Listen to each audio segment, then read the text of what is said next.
सभी को राम राम। मैं हूं अंकित सिंह। बीते कुछ ही सालों में हमने कोरोना जैसी महामारी को झेला।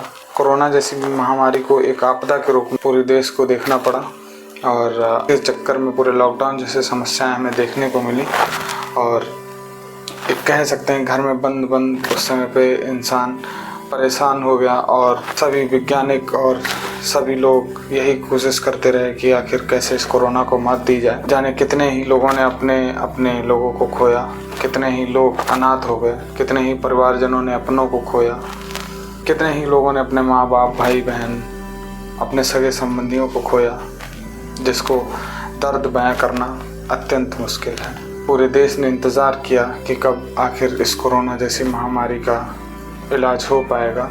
बाद में इसको लेकर एक कोविशील्ड नाम की वैक्सीन सरकार के द्वारा लॉन्च की गई और अन्य कई एक वैक्सीनें सरकार के द्वारा लॉन्च की गई। भारत में अधिकतर लोगों ने कोविशील्ड वैक्सीन लगवाई, जिस पर यहाँ के लोगों ने और जो विपक्ष था उसने काफ़ी इसको लेकर सवाल उठाए थे और पहले भी उन्होंने इसको लेकर ऐतराज़ जताया था और इस वैक्सीन पर कई एक सवाल खड़े किए थे। ब्रिटेन की कोर्ट में कोविशील्ड बनाने वाली कंपनी ने यह स्वीकार किया कि इस वैक्सीन के लगने के बाद टीटीएस नामक संक्रामक रोग का खतरा बढ़ जाता है।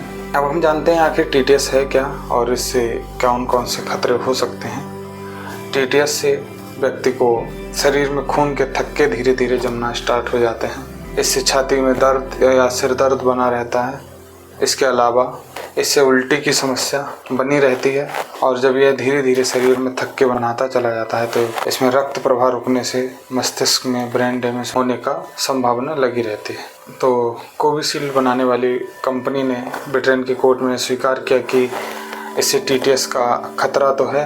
हमारे भारत में आधे से ज़्यादा भी लोगों ने इसी वैक्सीन को लगवाया है। तो अब लोगों में अत्यधिक भय देखने को मिल रहा है कि कहीं ऐसा ना हो इस वैक्सीन के साइड इफ़ेक्ट के चक्कर में उन्हें यह बीमारियों का सामना करना पड़े। और अधिकतर लोग जिन्होंने इस वैक्सीन को लगवाया है वे डरे हुए हैं। इस पर डॉक्टरों और अन्य लोगों के द्वारा यह एडवाइजरी जारी की गई, लोगों को डरने की आवश्यकता नहीं है, क्योंकि यदि यह हानिकारक होती या इस वैक्सीन से किसी को नुकसान पहुंचता तो उसके लक्षण कुछ ही दिनों में उस व्यक्ति में देखने को मिलते, लेकिन इसका ऐसा कोई लक्षण हमारे यहाँ देखने को नहीं मिला। तो यहाँ के लोगों के द्वारा तो यही बयान जारी किया जा रहा है और बाकी कंपनी स्वयं में यह स्वीकार कर रही है कि इसके द्वारा टीटीएस नामक संक्रामक रोग की खतरा व्यक्ति में बढ़ जाता है। फिलहाल अभी तो डॉक्टरों और अन्य लोगों के द्वारा यही कहा जा रहा है कि इसके संदर्भ में किसी को कोई भी परेशानी या दिक्कत या परेशान होने की आवश्यकता नहीं है, क्योंकि अगर इसका कोई साइड इफेक्ट होता तो अब तक वह देखने में अवश्य मिलता। आप भी अपनी राय कमेंट्स के माध्यम से अवश्य रखें। तब तक के लिए नमस्कार। फिर मिलेंगे किसी नए टॉपिक के साथ। अपना कीमती समय देने के लिए बहुत बहुत धन्यवाद।